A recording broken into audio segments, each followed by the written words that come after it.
Study IQ IAS, आपका selection हमारा mission.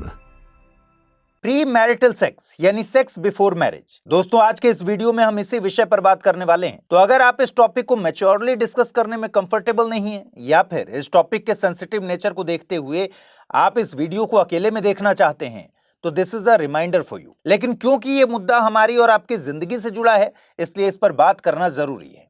After all, unless and until आपने अपनी गर्दन शतुरमुर्ग या ऑस्ट्रिच की तरह रेत में घुसा रखी हो, आप ये बात जानते ही होंगे कि हमारे समाज में टीन एज स्कूल गोइंग बच्चों से लेकर वर्किंग एज इंडिविजुअल्स तक लव रिलेशनशिप्स फॉर्म करना और यहां तक कि शादी के पहले सेक्स करना एक आम सी बात होती जा रही है। मगर फिर भी प्री मैरिटल सेक्स को लेकर आज भी हमारे समाज में एक बहुत बड़ा विरोधाभास या डाइकॉटमी देखने को मिलती है। अब देखिए, जहां एक और आज से लगभग 1.5 दशक पहले ही हमारा सुप्रीम कोर्ट इस फैक्ट को एस्टैब्लिश कर चुका है कि एक पर्टिकुलर एज के बाद प्री मैरिटल सेक्स में इन्वॉल्व होना कोई लीगल ऑफेंस नहीं है, तो वहीं दूसरी तरफ 2010 में ही Punjab and Haryana high court के चीफ जस्टिस का कहना था कि pre marital sex Indian scriptures के अगेंस्ट है, जबकि दिल्ली कोर्ट ने इसे इमोरल और रिलीजन के अगेंस्ट बताया था। इतना ही नहीं, देश के बहुत से सोशियो पॉलिटिकल आउटफिट्स और सिविल सोसाइटीज भी अक्सर इस बात पर बढ़ चढ़कर अपनी नाराजगी दर्ज कराते हैं कि बिना शादी के सेक्सुअल रिलेशनशिप्स बनाना हमारी सोसाइटी और युवा पीढ़ी को गलत दिशा में ले जा रहा है, जिसे रोका जाना जरूरी है। यही कारण है कि हाल ही में यूपी के मेरठ में इनके दबाव में आकर बीते 1 दशक से कपल फ्रेंडली इमेज रखने वाले ओयो रूम्स ने मेरठ सिटी में अपनी पॉलिसी तक चेंज कर दी, जिसके बाद अब एक अनमैरिड कपल के लिए मेरठ के ओयो में रूम बुक करना पॉसिबल नहीं है।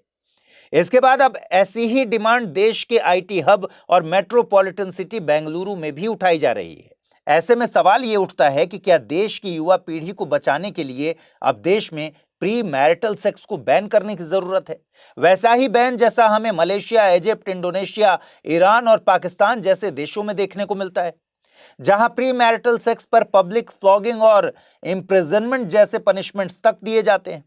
आफ्टर ऑल, भले ही हमारे देश में ऐसा कानून ना हो, मगर फिर भी हमारे देश में यंग कपल्स को ऐसे पनिशमेंट्स देना एक आम सी बात हो गई है,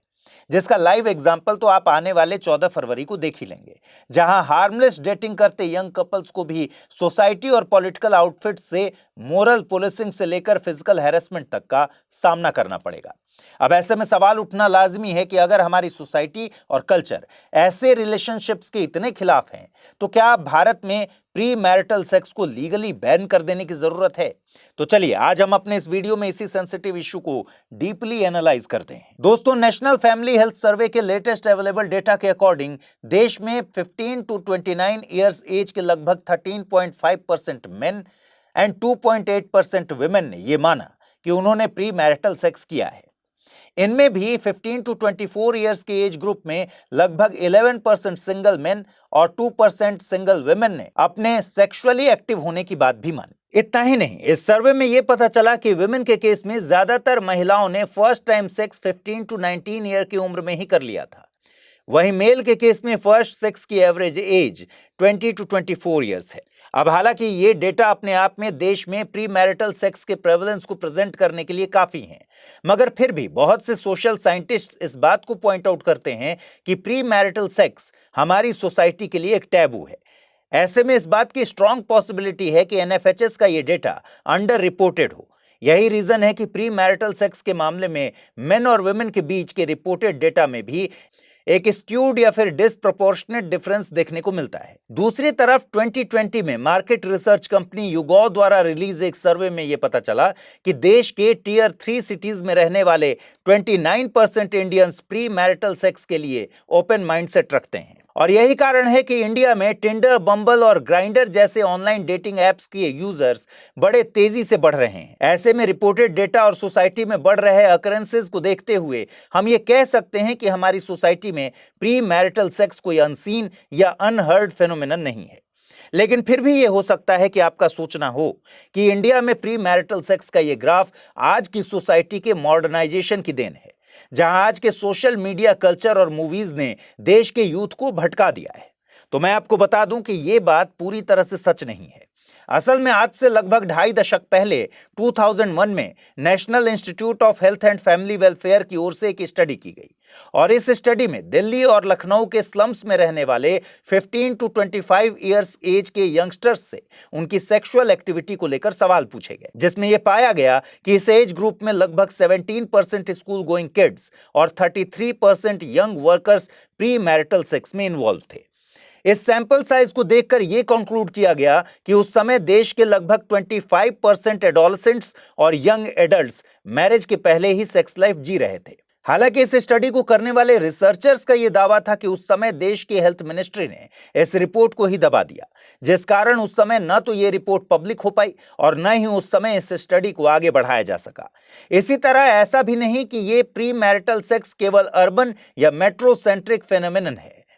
बल्कि 2010 में ही ministry of health and family welfare के अंडर एक स्टडी की गई, जिसमें यह पता चला कि देश में रूरल यूथ के बीच pre marital sex urban areas के कंपैरिजन में और भी ज्यादा पॉपुलर है। ऐसे में हमारे लिए यह जरूरी है कि हम प्री मैरिटल सेक्स के टॉपिक को अवॉइड करने के बजाय इससे समझें और यह फैसला करें कि आखिर इसका प्रेवलेंस हमारे समाज और हमारे यूथ के लिए अच्छा है या बुरा है। Why pre marital sex should be accepted.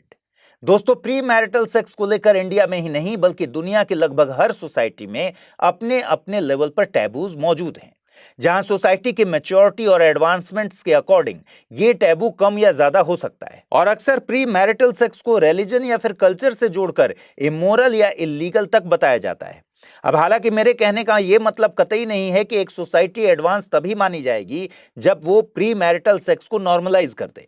मगर यदि हम अपनी खुद की जड़ों को टटोल कर देखें तो सनातन हिंदू सभ्यता के लिए प्री मैरिटल सेक्स कभी भी एक टैबू या फिर क्राइम नहीं था, जिस बारे में हमें एक detailed description eminent scholar PV Kane की हिस्ट्री ऑफ धर्मशास्त्र में भी देखने को मिलता है। यहाँ पीवी कांडे जैसे बहुत से सोशल साइंटिस्ट इस बात को पॉइंट आउट करते हैं कि वैदिक टाइम में गंधर्व विवाह की प्रैक्टिस काफी प्रेवलेंट थी, जिसमें दो लोग बिना किसी रिचुअल या सोशल अनाउंसमेंट के केवल अपनी पसंद से ही दूसरे को अपना लाइफ पार्टनर मान लेते थे। इसका प्राइम एग्जाम्पल हमें किंग दुष्यंत और शकुंतला के पुत्र भरत के रूप में देखने को मिलता है, जो उनके प्री मैरिटल यूनियन का ही आउटकम था। हालांकि बाद में इन दोनों का पारंपरिक विवाह भी हुआ। दूसरी ओर ऐसा ही एग्जाम्पल हमें महाभारत में वेद व्यास के रूप में भी देखने को मिलता है, जहां वो भी अपनी माता सत्यवती और महर्षि पराशर के प्री मैरिटल यूनियन से ही जन्मे थे। हिंदू स्क्रिप्चर्स के अकॉर्डिंग महर्षि पराशर और देवी सत्यवती का विवाह हुआ ही नहीं था, बल्कि सत्यवती का विवाह तो राजा शांतनु से हुआ था। दूसरी ओर वैदिक और पोस्ट वैदिक टाइम्स में भी प्री मैरिटल रिलेशनशिप्स के ऐसे ही प्रमाण हमें नारद स्मृति और बुद्धिस्ट टेक्स्ट बौधायन धर्मसूत्र में भी देखने को मिलते हैं। इसी तरह वात्स्यायन का कामसूत्र भी इसका प्राइम एग्जाम्पल है। ऐसे में यह कहा जा सकता है कि इंडिया में प्री मैरिटल रिलेशनशिप्स हमेशा से टैबू नहीं, लेकिन अगर हम इस शास्त्रार्थ में पढ़ने के बजाय आज की बात करें तो सेक्स या रिलेशनशिप एक बेहद पर्सनल मैटर है, जहां प्री मैरिटल सेक्स को लेकर सोसाइटी में एग्जिस्ट करने वाला टैबू असल में किसी स्क्रिप्चर नहीं बल्कि हमारे पैट्रियार्कल सोच और रिग्रेसिव माइंडसेट से आता है, जो हमेशा विमेन और उसकी सेक्सुअलिटी को अपने कंट्रोल में रखना चाहता है। इसकी वजह से आज भी इंटर रिलीजन और इंटरकास्ट मैरिजेस को गलत मानने वाली हमारी सोसाइटी प्री मैरिटल सेक्स जैसी चीज को डाइजेस्ट ही नहीं कर पा रही। यही रीजन है कि वो कभी इस मुद्दे को रिलीजियस टीचिंग से जोड़ती है तो कभी मोरल प्रिंसिपल से, और यही कारण है कि देश के लिबरल सेक्शंस की ओर से ये मांग उठाई जाती है कि सोसाइटी या लीगल स्ट्रक्चर को भी एक हद तक ही इसमें इंटरफेयर करना चाहिए, और इसी के चलते वो समाज में बढ़ रही मोरल पुलिसिंग को भी कटघरे में खड़ा करके देखते हैं, जहां उनका यह आर्गुमेंट है कि एक व्यक्ति अपनी पर्सनल कैपेसिटी में पार्टनर के कंसेंट के बाद क्या कर रहा है इसे तय करने की लिबर्टी सिर्फ उसे ही होनी चाहिए, और जब तक वो ऐसा करके कोई लॉ ब्रेक नहीं कर रहा, किसी और के राइट्स को डिमिनिश नहीं कर रहा, तब तक उसे भी बिना किसी रोक टोक के अपनी जिंदगी को अपनी तरह से जीने का अधिकार होना चाहिए। मगर अब आप कहेंगे कि ऐसे तो हम प्री मैरिटल सेक्स को बढ़ावा दे रहे हैं, तो नहीं, हम ऐसा कुछ नहीं कर रहे, बल्कि अब हम आपको इसी सिक्के का वो पहलू दिखाने जा रहे हैं जिसकी वजह से प्री मैरिटल सेक्स को बैन करने की बात की जाती है। दोस्तों, 2022 में बेंगलुरु के कुछ स्कूल्स ने अपने स्टूडेंट्स के बैग को सरप्राइजिंग वे में चेक कर लिया। असल में इन स्कूल्स को यह कंप्लेंट मिल रही थी कि यहां पढ़ने वाले बच्चे अपने साथ मोबाइल फोन्स लेकर आते हैं, मगर इस सरप्राइज चेक में जब बच्चों के बैग्स खुले तो कुछ ऐसा मिला जिसकी उम्मीद शायद किसी को नहीं थी। जी हां, इस चेक में स्कूल्स के बच्चों के बैग में कॉन्डोम्स और कॉन्ट्रासेप्टिव पिल्स बरामद हुए। इस घटना के बाद जब स्कूल एडमिनिस्ट्रेशन ने बच्चों के पेरेंट्स को इस बारे में बताया तो वो भी इक्वली शॉक्ड थे, क्योंकि ये सब ये दर्शाता था कि स्कूल में पढ़ने वाले ये बच्चे सेक्सुअली एक्टिव थे। असल में यहां हमें समझना होगा कि प्री मैरिटल सेक्स एक अम्ब्रेला टर्म है। इसमें वो वर्किंग या स्टडिंग एडल्ट और इंडिपेंडेंट कपल्स भी शामिल हैं जो अपनी लाइफ को लेकर डिसीजंस लेने में पूरी तरह से एबल हैं। मगर इसी में स्कूल में पढ़ने वाले वो टीनेज्ड या एडोलेसेंट कपल्स भी शामिल हैं जिनके इंप्रेशनेबल और इमेच्योर माइंड्स अक्सर पीयर प्रेशर, मीडिया इन्फ्लुएंस या फिर बस अपने बायोलॉजिकल चेंजेस और नीड्स को एक्सप्लोर करने के लिए सेक्सुअल एक्टिविटीज में इन्वॉल्व हो जाते हैं। ऐसे में हमें समझना होगा कि प्री मैरिटल सेक्स को out and out personal liberty का मैटर नहीं कहा जा सकता। आफ्टर ऑल टीनेज्ड बच्चों के केस में सेक्सुअल रिलेशनशिप्स बनाने का ये इशू और भी गंभीर इसलिए हो जाता है क्योंकि उस केस में अंडर एज्ड पार्टनर के कंसेंट की भी कोई लीगल वैलिडिटी नहीं रह जाती। जहां कंसेंटिंग रिलेशनशिप फॉर्म करने के बाद भी रिलेशन बनाने वाले लड़के पर रेप चार्जेस तक लगाए जा सकते हैं, जैसा हाल में देखने को मिलता है। जहां ऐसे केसेस में लड़के सालों साल रेप चार्जेस में जुवेनाइल कोर्ट्स और सुधार गृहों के बीच में पिस कर रह जाते हैं। यही कारण है कि कुछ समय पहले ही एमपी और बॉम्बे हाई कोर्ट ने सरकार से अपील की थी कि देश के बदलते ट्रेंड्स को देखते हुए सेक्स के लिए एज ऑफ कंसेंट को 18 से कम करके 16 ईयर कर देना चाहिए। मगर इसके उलट देश की लॉ कमीशन का यह मानना था कि इससे देश में चाइल्ड प्रोटेक्शन के लिए बनाए गए पोक्सो जैसे लॉज वीक हो जाएंगे और इससे चाइल्ड मैरिज और ट्रैफिकिंग को बढ़ावा मिलेगा। दूसरी तरफ सिविल सोसाइटीज और पॉलिटिकल आउटफिट्स का यह आरोप है कि अक्सर कंसेंटिंग एडल्ट रिलेशनशिप्स के नाम पर प्री मैरिटल सेक्स की आजादी को फोर्स्ड रिलीजियस कन्वर्जेंस और प्रोस्टिट्यूशन के टूल के रूप में भी इस्तेमाल किया जाता है।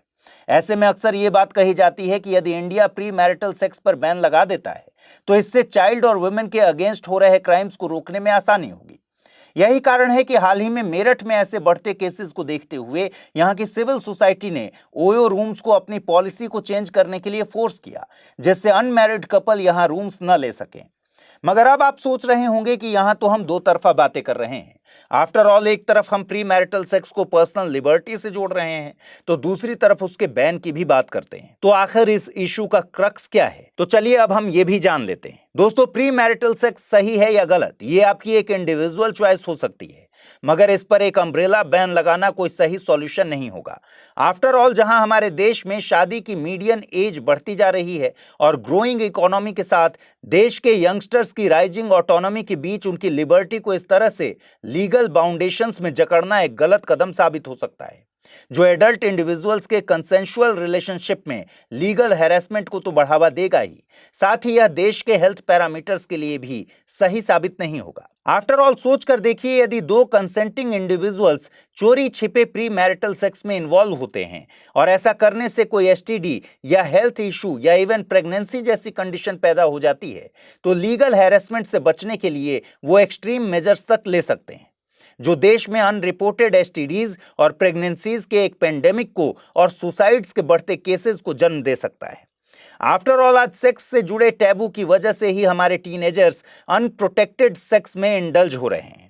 ऐसे में सवाल ये उठता है कि फिर हमारे पास रास्ता क्या है? तो दोस्तों, बदलते समय के साथ यदि इंडिया को अपने यूथ और उनके फ्यूचर को सिक्योर करना है तो सबसे पहले हमें सेक्स एजुकेशन के इंपॉर्टेंस को समझना होगा। जिस तरह हम अपने यूथ की एजुकेशन और करियर को लेकर सजग और अवेयर रहते हैं और ये चाहते हैं कि वो हर तरह से आने वाले समय के लिए तैयार रहें, वैसी ही तैयारी हमें उनके सेक्सुअल अवेयरनेस और सेक्स एजुकेशन को लेकर भी करनी होगी, जिससे वो इस फील्ड में भी पूरी रिस्पॉन्सिबिलिटी दिखाएं। आफ्टर ऑल एज के साथ हो रहे बॉडीली और हार्मोनल चेंजेस को लेकर यदि कोई टीनेजर क्यूरियस है तो वो कहां जाएगा? खास तौर पर तब जब आईसीएमआर की रिपोर्ट ये बताती है कि आज हमारे टीनेजर समय से पहले ही अपनी प्यूबर्टी हिट करने लगे हैं। क्या वो इसका जवाब गूगल पर ढूंढे या फिर अपनी ही तरह के बदलावों से जूझ रहे पीयर्स से पूछें? जाहिर है ऐसे में हमारे टीनेजर्स या तो इंफॉर्मेशन के नाम पर पॉर्न परोसने वाली वेबसाइट्स का रुख करेंगे या फिर अपने रेजिंग हार्मोन्स या पीयर प्रेशर में कुछ ऐसा कर बैठेंगे जो उन्हें पूरी लाइफ का इमोशनल ट्रॉमा दे देगा। ऐसे में एक इफेक्टिव सेक्स एजुकेशन से हमारा यूथ सेक्सुअल एक्टिविटीज में इन्वॉल्व होने के अनड्यू प्रेशर और इससे जुड़े रिस्क को भी समझ पाएगा, जहां यह एजुकेशन उन्हें टीन एज से लेकर अपनी आने वाली लाइफ तक समय समय पर गाइड करेगी और उन्हें सही और गलत के बीच का भेद समझने में मदद करेगी। मगर ताज्जुब की बात है कि हमारे देश में तो सेक्स एजुकेशन अपने आप में ही एक टैबू है, जिसे लेकर न तो परिवार खुलकर बात करना चाहता है और न ही हमारा स्कूल एजुकेशन सिस्टम, जहां अक्सर हमारे यंगस्टर्स की सेक्स और सेक्सुअल हेल्थ से जुड़ी क्यूरियोसिटीज का आंसर देने और उन्हें सही दिशा में गाइड करने के बजाय या तो शर्मिंदा किया जाता है या फिर डांट डपट कर चुप करा दिया जाता है। यहां तक कि गुजरात, महाराष्ट्र, मध्य प्रदेश और छत्तीसगढ़ जैसे राज्यों ने तो कल्चर को प्रिजर्व करने के नाम पर स्कूल्स में सेक्स एजुकेशन प्रोवाइड किए जाने पर ही बैन लगा दिया है। हमारे देश में सेक्स एजुकेशन की हालत तो ऐसी है कि अभी कुछ साल पहले तक केरला स्टेट बोर्ड की बायोलॉजी की बुक में भी ये मिसइंफॉर्मेशन दी गई थी कि प्री मैरिटल सेक्स से एड्स होता है, जबकि इसके उलट हमें सेक्स एजुकेशन का एक बहुत अच्छा एग्जाम्पल हमारे अपने ट्राइबल फैमिलीज में देखने को मिलता है, जहां छत्तीसगढ़ की मारिया ट्राइबल सेक्सुअलिटी और इससे जुड़ी चीजों को लेकर इतनी ओपन है कि आज इस सोसाइटी में सेक्स से रिलेटेड क्राइम्स न के बराबर हैं, जहां सेक्सुअल मैटर्स और क्यूरियोसिटीज को लेकर भी ट्राइब के लोग बड़े खुलकर अपने छोटों को सही सही एडवाइस देते हैं। ऐसी एडवाइस जो सही मायनों में यंगस्टर्स के फ्यूचर को बचा सकती है, न कि वो बैन जो उन्हें और अधिक अंधेरे में धकेलने का काम करेगा। तो दोस्तों, आज के इस डिस्कशन के बाद आपकी क्या राय है? क्या इंडिया को प्री मैरिटल सेक्स पर एक कंप्लीट बैन लगा देना चाहिए? इस बारे में आप अपने आइडियाज हमें कमेंट सेक्शन में जरूर बताइएगा। स्टडी IQ IAS, आपका सिलेक्शन हमारा मिशन।